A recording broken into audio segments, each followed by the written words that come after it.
In this video, we're going to address 7 different questions that you should ask and know before taking a loan from your thrift savings plan. That's coming up, so stay tuned.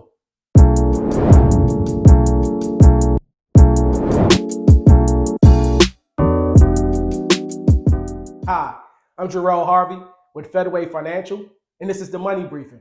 On this channel, we cover topics related to personal finance, federal benefits, and retirement planning. So if you're new here, please consider subscribing. A TSP loan allows you to tap into your own savings to help fill a financial need. Taking a loan from your TSP may not always be the best option, but in most cases, it's not the worst option either. A TSP loan has several attractive features. However, there are some things that you should know if you're considering a TSP loan. So I'm going to provide some answers to 7 different questions that you should ask and know before borrowing from your TSP account. The first question is, do I qualify?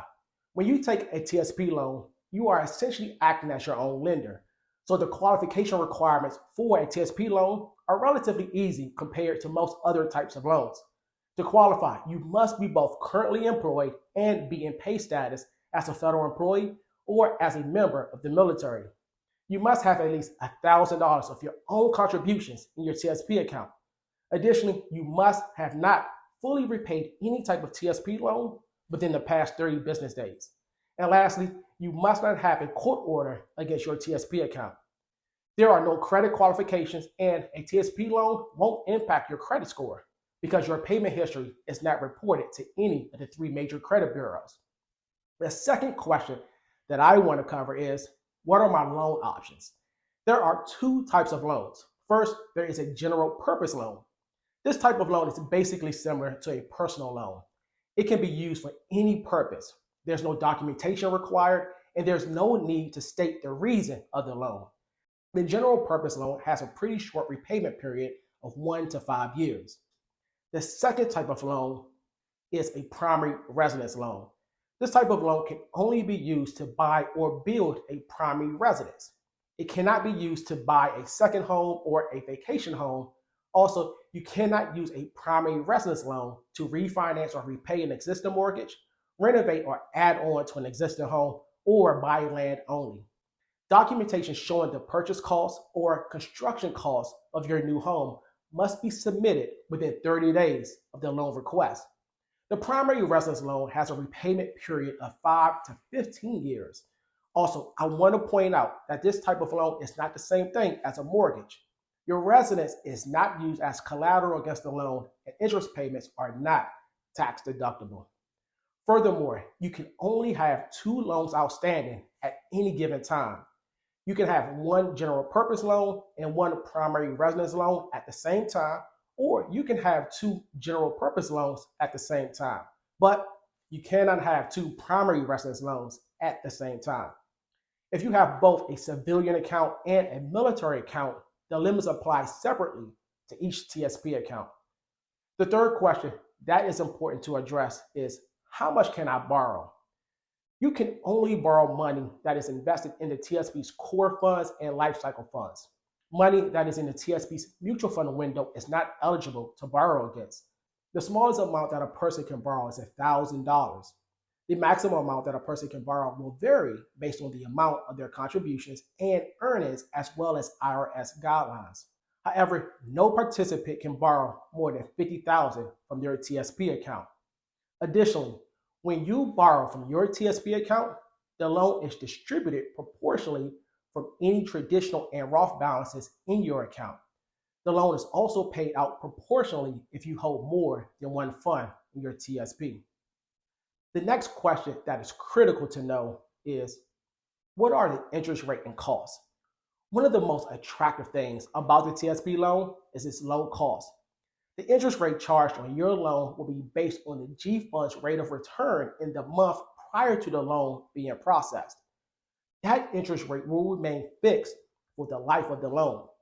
There is a $50 fee for a general purpose loan and a $100 fee for a primary residence loan.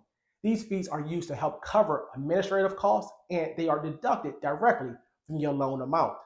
For example, If you request a general purpose loan for $7,000, you will only receive $6,950.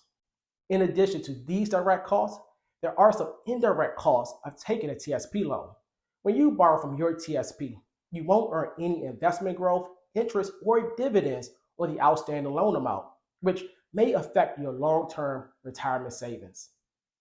The fifth question that I want to cover is, how is the TSP loan repaid? TSP loans are primarily repaid through payroll deductions.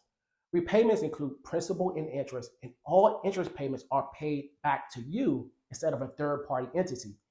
Your payments are invested according to your existing investment election. You can also make additional loan payments by check, money order, or direct debit at any time to repay your loan faster, which is a nice benefit since there's no prepayment penalty for paying off your loan early. If you change agencies, you must inform your new agency of your TSP loan and instruct your agency to continue your loan payments. If any payments are missed during an agency transfer, you are responsible for submitting loan payments directly to the Thrift Savings Plan in order to avoid serious tax consequences. The same is true once you separate from service. You can arrange direct payments to the Thrift Savings Plan, but if you do not pay off the loan or begin making payments by a specific deadline, the outstanding balance and accrued interest will be treated as taxable income, and you may be subject to a 10% early withdrawal penalty depending on your age. The sixth question that is important to know is, how do I apply? The easiest way to apply for a loan is by logging into your TSP account and completing the online application. If you're married or separated, your spouse must consent to your TSP loan. However, your spouse's consent does not make them responsible for repaying the loan. Once everything is processed, your loan will generally be dispersed within 3 business days by direct deposit. The last question that I want to address is, should I take a loan from my TSP? Ultimately, this is a personal decision. But if you have other financial resources to meet your immediate needs or goals, you should utilize those means first to potentially avoid negatively affecting your retirement savings. If you don't have the best credit, or if you're looking for pretty low rates and have the capacity to repay the loan, then taking a TSP loan may be an option for you. You should also consider your job stability and how long you plan to remain in the federal government or military before taking a loan, because you don't want to incur a large tax burden if you leave the government with an outstanding loan. There are advantages and disadvantages of borrowing from your TSP account. In addition to knowing how the TSP loan works, you should fully evaluate any alternative borrowing options to make an informed financial decisions. If you received any value from this video, please click the like button, and I enjoy hearing from you. So please add any responses or questions in the comment section below. Thanks for watching, and we'll see you on the next Money Briefing.